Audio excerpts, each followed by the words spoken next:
Откако Романската изборна комисија ја забрани председателската кандидатура на десничарскиот политичар Калин Георгиевску, на улиците на Букурешт беа организирани масовни демонстрации, кои брзо се претворија во хаос.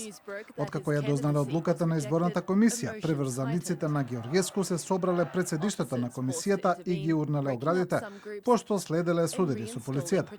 Полицијата употребила солзавец, имало повредени полицајци и демонстранти. Се огласи и Георгиевску, кој кажа дека Романија е по тиранија. Ова е директен удар врз срцето на демократијата ширум светот. Имам само една порака за левичарите. Ако демократијата во Романија падне, целата демократија во светот ќе пропадне.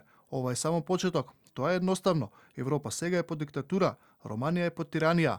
Централната изборна комисија доби повеќе од 1000 приговори за неговата кандидатура, главно поради неговите антидемократски и екстремистички ставови. Оваа одлука за забрана се уште може да се оспори пред Уставниот суд. Откако Георгиевску неочекувано победи во првиот круг од минатогодишните председателски избори, највисокиот суд ги поништи резултатите од гласањето, наведувајќи ги сомнежите за руско мешање во неговата кампања.